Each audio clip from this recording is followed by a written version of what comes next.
نحمده ونصلي على رسوله الكريم اما بعد فاعوذ بالله من الشيطان الرجيم بسم الله الرحمن الرحيم وذكر فإن الذكرى تنفع المؤمنين.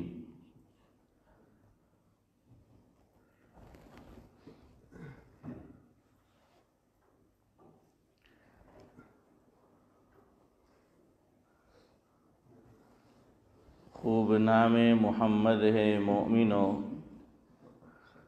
خوب نام محمد ہے مومنو، جس پہ نکتہ بھی رب کو گوارا نہیں. ان کی محبت سے جو منہ موڑ لے، ان کی محبت سے جو منہ موڑ لے، دونوں عالم میں اس کا گزارا نہیں. دامن مصطفیٰ کو ہم چھوڑ دے، دامن مصطفیٰ کو ہم چھوڑ دے، اتنا کمزور بھی ایمان ہمارا نہیں. خود خدا نے نبی سے یہ فرما دیا، خود خدا نے نبی سے یہ فرما دیا، اے محمد جو تمہارا نہیں وہ ہمارا نہیں. بزرگان محترم، جمعہ کی نشست میں یہ بات ہو رہی ہے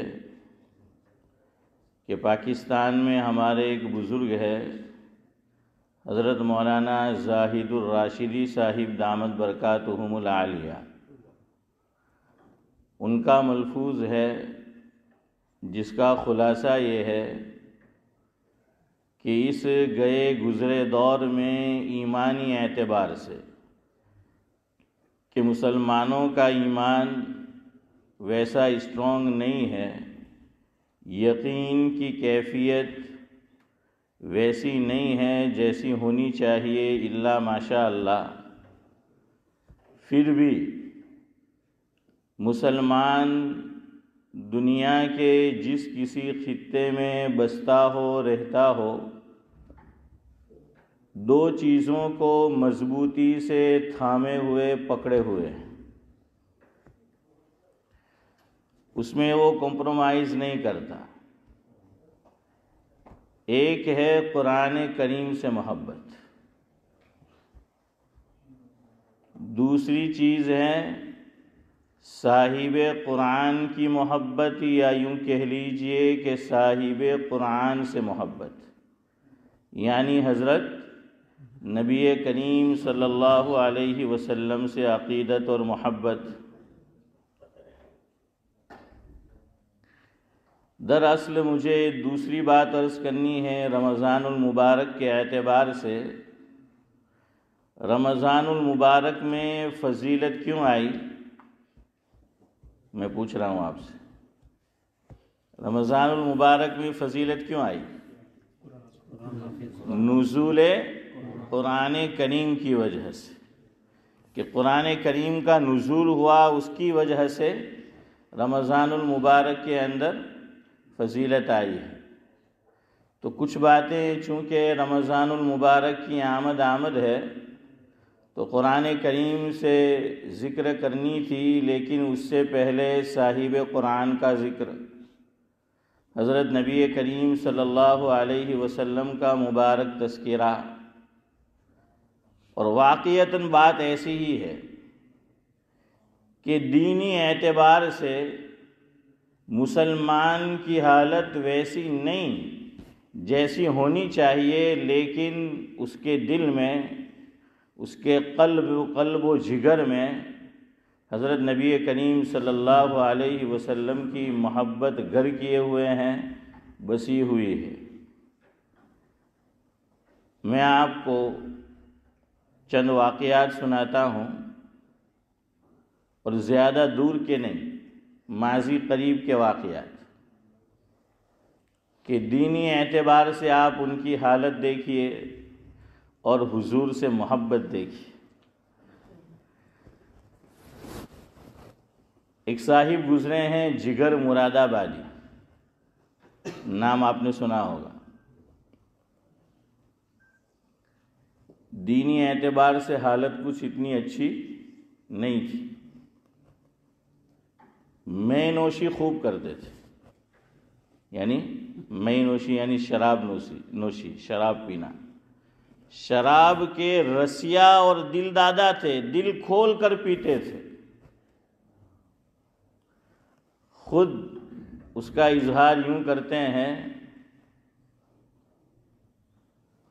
کہ اوروں کو مارا جگر کے شعروں نے، اوروں کو مارا جگر کے شعروں نے، اور جگر کو مارا شراب نے. تو اندازہ لگائیے آپ.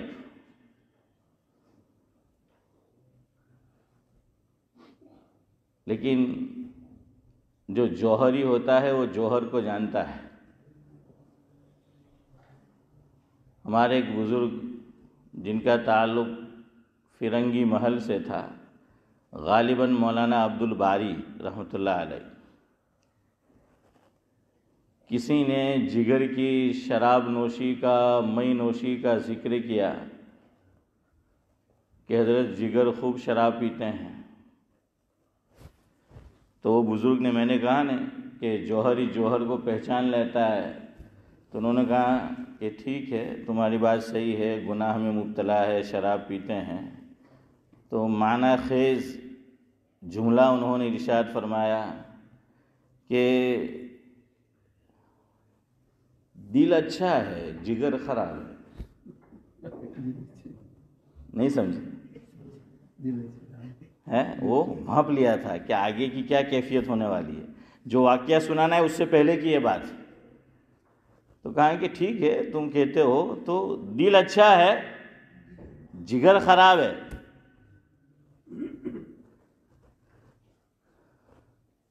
یہ صورت بھی تشریف لائے. حضرت مولانا عبداللہ صاحب کاپود روی رحمۃ اللہ علیہ سے میں نے سنا، حضرت نے فرمایا، نہیں کوئی بات نہیں، اس میں جا ہے، پاکٹ میں ہے، جزاکم اللہ. નવી નવી દુલ્હન હોય તો જ કદર થાય, પછી નહીં થાય. જૂના થઈ ગયેલા ને આપણે, કોઈ નવું મહેમાન આવીને બેસે તો પછી. تو بہرحال نہیں ایسی بات نہیں ہے، عذرائے مزاق کہا. اللہ آپ کو جزائے خیر دے، تعلق رکھتے آپ لوگ. بہرحال یہ صورت بھی تشریف لائے. ان کا شہرہ تھا، نام تھا. تو حضرت مولانا عبداللہ صاحب کاپود روی رحمۃ اللہ علیہ سے میں نے سنا، مفہوم ہے کہ میرا بھی دل مچل گیا کہ جگر سے ملاقات کرنی چاہیے. تو بندہ بھی چھپ چھپا کر مدرسے سے وہاں پہنچ گیا جگر کو دیکھنے کے لیے. اب جو بات سنانی ہے وہ سنیں. محبت حضور کریم صلی اللہ علیہ وسلم سے. اجمیر شریف، وہاں پر ایک نعتیہ مجلس ہونے والی تھی. جگر کے حالات میں لکھا ہے یہ واقعہ.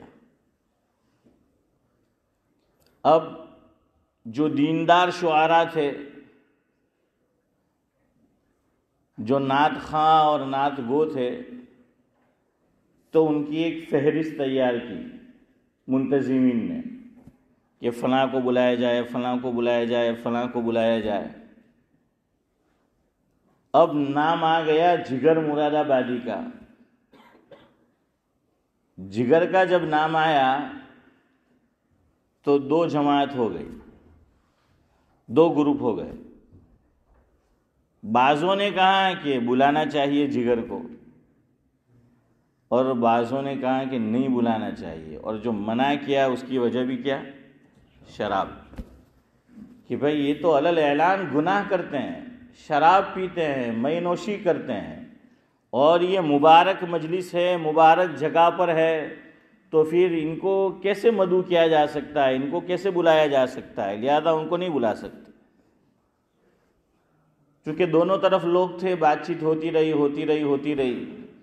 بالآخر اس نتیجے پر پہنچے کہ نہیں بلانا چاہیے، چلو ان کو دعوت دیتے ہیں۔ دیکھیے بعض مرتبہ ایک چھوٹی سی چیز ہوتی ہے، وہ ہدایت کا سامان بن جاتی ہے۔ ہاں، اس لیے ہمارے بزرگوں نے قرآن و سنت کی روشنی میں بہت پیاری بات لکھی ہے، وہ یاد رکھنی چاہیے کہ جیسے آدمی بیماری سے نفرت کرتا ہے، بیمار سے نفرت نہیں کرتا۔ نفرت کس سے ہوتی ہے؟ مرض سے، مریض سے نہیں۔ اسی طرح نفرت گناہ سے ہونی چاہیے، گنہگار سے نہیں۔ ہمارا معاملہ الٹا ہے، ہم لوگ گنہگار سے نفرت کرنے لگتے ہیں، پھر وہ ہدایت پہ کیسے آئے گا، وہ خیر پہ کیسے آئے گا، نیکی پہ کیسے آئے گا؟ دعوت و تبلیغ کے احباب ہمارے ہر کسی کے گھر پر، دروازے پر جا کر دستک کرتے ہیں، وہ یہ نہیں دیکھتے کہ یہ گنہگار ہے یا صالح ہے۔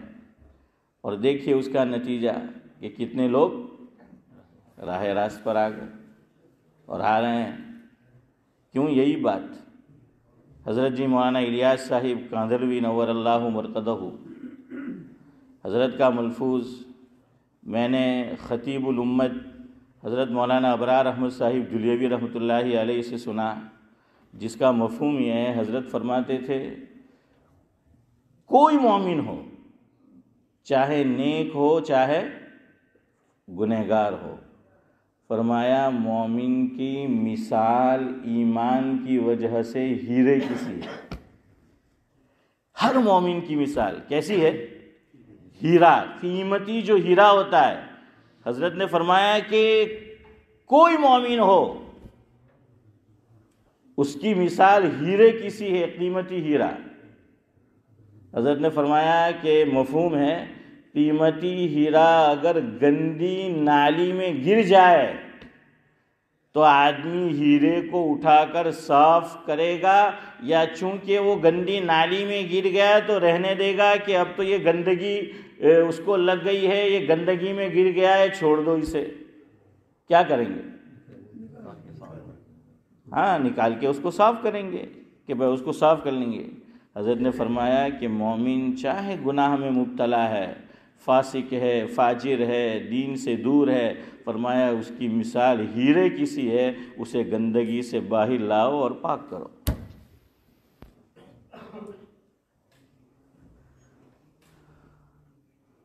سعید انور کرکٹر ہے، آپ میں سے بہت سے لوگ جانتے ہوں گے، پاکستان، شباب کباب سب باتیں۔ میں مانچسٹر گیا ہوا تھا، بہت عرصے پہلے کی بات ہے، مسجد نور میں شاید، یا مسجد ہدایہ، مسجد نور تھی شاید، تو جماعت آئی ہوئی تھی، تو اس میں یہ سعید انور بھی تھے وہاں پر پاکستان میں، اور ان کے ساتھ تھے ہمارے وہ حیدرآباد والے، لندن میں ہوتے مولانا محبوب شوکت بھائی، کیا نام ہے مولانا محبوب نا، ہاں وہ بھی جماعت میں چل رہے تھے، تو مولانا محبوب صاحب بھی وہیں تھے، میری ان سے ملاقات ہوئی، تو سعید انور نے قصہ سنایا وہاں، اور میں نے خود سنا وہاں پر کہ میں دین کی طرف کیسے راغب ہوا۔ فرمایا میری بیٹی تھی بہت پیاری مجھے، دین سے دوری والی زندگی فرماتے ہیں کہ میں گزارتا تھا، مفہوم ہے۔ فرمایا بیٹی کا دنیا سے چلا جانا، اللہ کو پیارا ہو جانا، ادھر بیٹی اللہ کو پیاری ہوتی ہے، ادھر اللہ سعید انور کو اپنا پیارا بنا لیتا ہے، پوری زندگی کی کایا پلٹ جاتی ہے کہ وہ دین سے دور تھے، دین سے کیا ہو گئے؟ قریب ہو گئے، حالانکہ بظاہر بڑی قیمتی چیز اللہ نے، ہاں، لیکن وہ کیا چیز آدمی کی ہدایت کا سبب اور ذریعہ بن جاتی ہے، کوئی کچھ کہہ نہیں سکتا۔ بہرحال تو جگر مراد آبادی کے بارے میں فیصلہ یہ ہوا کہ ان کو مدعو کرنا چاہیے، ان کو بلانا چاہیے۔ اب جگر کو دعوت بھیجی، دیکھیے وہ دل کہاں ہے کہ دل اچھا ہے جگر خراب ہے، جگر کو بھی احساس تھا۔ یوں مت سمجھیے کہ گنہگار کو اپنے گنہگار ہونے کا احساس نہیں ہوتا، بلکہ اللہ بچائے معاملہ الٹا ہے، جو نیک ہے نا وہ نیکی کے گھمنڈ میں مبتلا ہوتے ہیں۔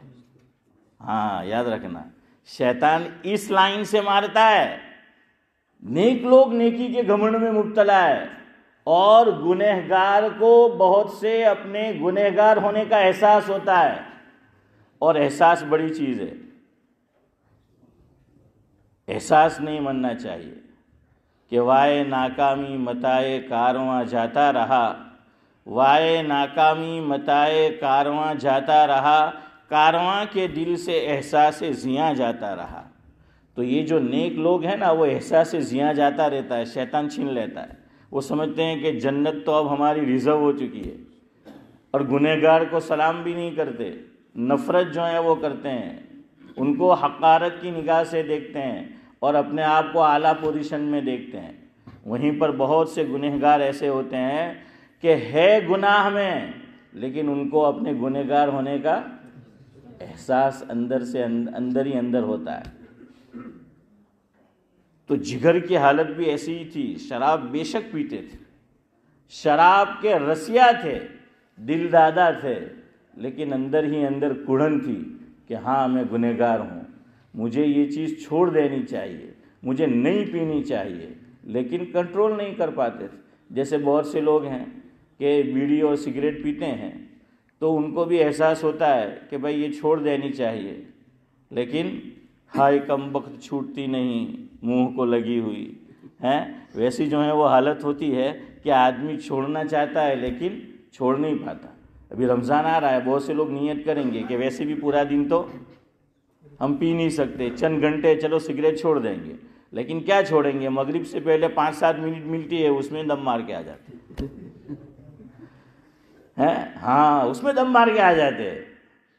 تو خیر بہرحال احساس بڑی چیز ہے آدمی کو، اور دیکھیں شریعت نے اس کو پسند نہیں کیا کہ آدمی اپنے کو پاک باز سمجھے، یاد رکھنا، شریعت نے اس کو پسند نہیں کیا ہے کہ آدمی چاہے نیک ہو لیکن وہ اپنے آپ کو نیک نہ سمجھے، اس کا اظہار لوگوں کے سامنے نہ کرتا پھرے۔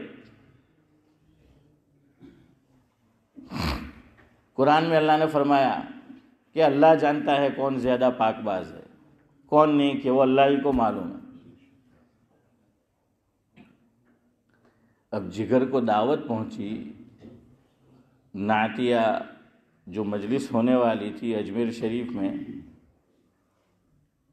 جگر کا پہلا ری ایکشن آنکھوں سے آنسو جاری ہو گئے۔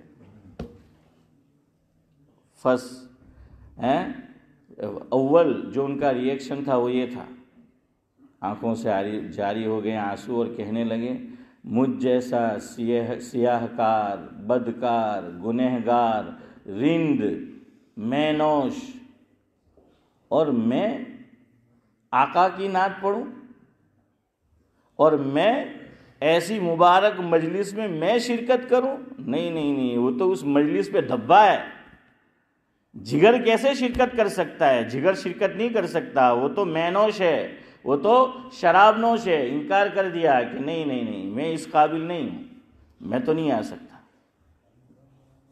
لوگوں نے بتیرا منایا لیکن جگر تیار نہیں ہوا۔ ہر آدمی کی زندگی میں کوئی نہ کوئی ایسا ہوتا ہے کہ وہ اس کی بات کو رد نہیں کرتا، نہیں ٹھکراتا۔ میری آپ کی سب کی زندگی میں ایسا کوئی نہ کوئی ہوتا ہے، اور ہونا چاہیے۔ اتنا زیادہ بھی آدمی کا دماغ اوپر نہیں ہونا چاہیے کہ وہ کسی کی نہ سنے، یاد رکھو، ہاں ایسا نہیں ہونا چاہیے، اس کے ورنہ پھر نقصان آدمی خود دیکھتا ہے دنیا میں۔ کسی کی تو آدمی کو سننا چاہیے کہ کہیں آ کر تو آدمی کی بریک لگنی چاہیے، کسی کی بات تو سنے آدمی۔ اب لوگوں نے پتہ لگایا کہ کوئی ایسا آدمی ڈھونڈو، ایسا شخص ڈھونڈو کہ جگر مراد آبادی کو وہ دعوت دے اور جگر ان کی دعوت کو رد نہ کر سکے، انکار نہ کر سکے جگر۔ لوگوں نے پتہ لگایا تو پتہ چلا کہ ایک صاحب نسبت بزرگ ہے، اصغر گوونڈی، ان کا نام اصغر گوونڈی، تو فرمایا کہ جگر کا ان سے بڑا اچھا تعلق ہے اور جگر ان کی بات کو رد نہیں کریں گے۔ تو چنانچہ ان کی خدمت میں بات رکھی گئی اور اصغر گونڈی نے جگر مراد آبادی کو تیار کیا کہ آپ کو جانا ہے۔ پھر ایسا آدمی مناتا نہیں ہے، حکم دیتا ہے۔ کیوں دیتا ہے؟ اس کو پتہ ہوتا ہے کہ میری بات کو یہ رد نہیں کرے گا۔ لیکن آج تو اشرف بھائی مجھے اور آپ کو سامنے والے پہ بھروسہ ہو نا، پھر بھی 2 مرتبہ سوچنے کا کہ ہر آپ نے کہ ماری بات نے ٹھوکرا ہوئے نہیں، بڑی مجلس میں آپ انسلٹ کر لاکھے ہاں سب کے دماغ۔ تو جگر تیار ہو گئے کہ ٹھیک ہے میں جاؤں گا، لیکن پہلا کام یہ کیا، جو قریبی لوگ تھے ان سے کہہ دیا کہ اب شراب کی بوتل میرے قریب بھی نہیں آنی چاہیے۔ کیا کیا؟ شراب کی بوتل میرے قریب بھی نہیں آنی چاہیے، اور آگے یہ بتایا کہ بوتل تو دور کی بات ہے، شراب کا ذکر بھی جگر کے قریب نہیں ہوگا، اور چھوڑ دی شراب۔ ابھی کچھ دن باقی تھے نعتیہ مجلس میں۔ اب جگر سے فرمائش کی گئی تھی کہ آپ کو کیا لکھنا ہے، نعت بھی لکھنا ہے اور خود آ کر نعت پڑھنی ہے آپ کو۔ اب جگر نے نعت لکھنا شروع کیا، شراب چھوڑ دیا، دل اندر سے مچل رہا ہے کہ بھائی شراب پینی چاہیے پینی چاہیے، لیکن تہیہ کر لیا، ارادہ کر لیا پختہ کہ اب اس کو ہاتھ نہیں لگانا ہے۔ اب حضور کی شایان شان نعت ہونی چاہیے۔ نعت لکھنا کوئی آسان کام تھوڑی ہے۔ ہاں یہ پلسرات ہے، ہمارے اکابر فرماتے ہیں کہ بہت زیادہ غلو ہو گیا، یہ بھی اللہ کو پسند نہیں ہے۔ بہت زیادہ غلو ہو جائے، دیکھیے بہت سے لوگ حضور کی تعریف کرنے پہ آتے ہیں، بقول حکیم الاسلام حضرت مولانا قاری محمد طیب صاحب رحمۃ اللہ علیہ سابق محتمم ام المدارس دارالعلوم دیوبند، فرمایا کہ رسالت کے ڈانڈے توحید سے ملا دیتے ہیں۔ بڑی بات کہی ہے، سمجھ آیا؟ رسالت کے ڈانڈے توحید سے جو ہیں وہ ملا دیتے ہیں، یعنی حضور کا مرتبہ اتنا بڑھاتے ہیں کہ اللہ تعالیٰ کے جیسا۔ بھئی اللہ اللہ ہے اور حضور حضور ہے، ہاں وہ دونوں ہم پلہ تھوڑی ہو سکتے ہیں۔ اسی لیے تو شاعر نے کہا کہ بعد از خدا تو ای قصہ مختصر، تو خدا کے بعد ہے، خدا کے ہم پلہ نہیں ہے۔ بہرحال نعت لکھنے بیٹھے، لکھ رہے ہیں، کاٹ رہے ہیں، مٹا رہے ہیں، تھک رہے ہیں کہ حضور کی شایان شان وہ لکھا نہیں جا رہا، تو لکھ رہے ہیں اور اس کو مٹا رہے ہیں اس کو، اور خود تھک رہے ہیں۔ بہت محنت اور مشقت کے بعد ایک مصرع تیار ہوا پہلا، اور یاد رکھیے پہلا مصرع ہوتا ہے نا وہی اصل ہوتا ہے، پھر آمد شروع ہو جاتی ہے۔ میرا وقت بھی ہو رہا ہے، تو پہلا مصرع جو ہے وہ انہوں نے لکھا کہ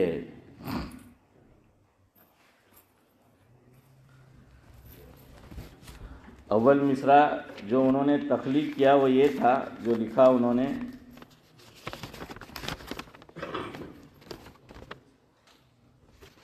اور دیکھیں شروع بھی وہیں سے کیا جو ان کی حالت تھی کہ شراب نوش تھے، تو لکھا ایک رند ہے،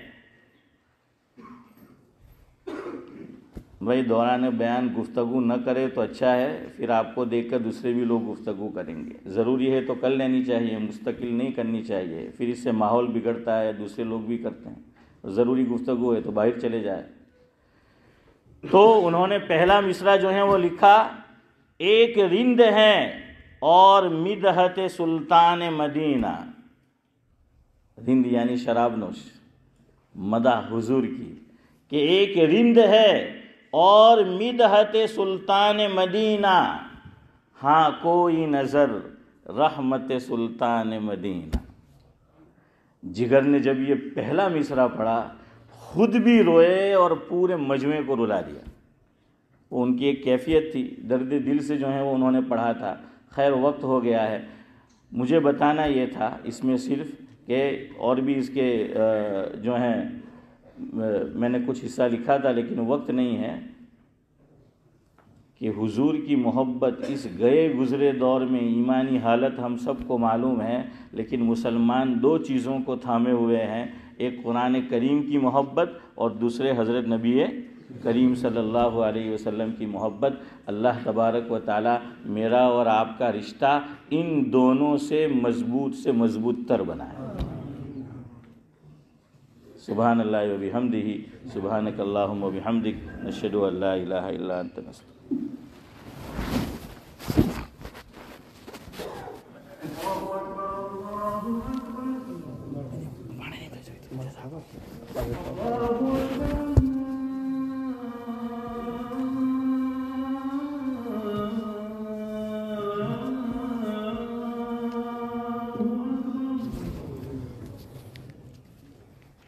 أشهد أن لا إله إلا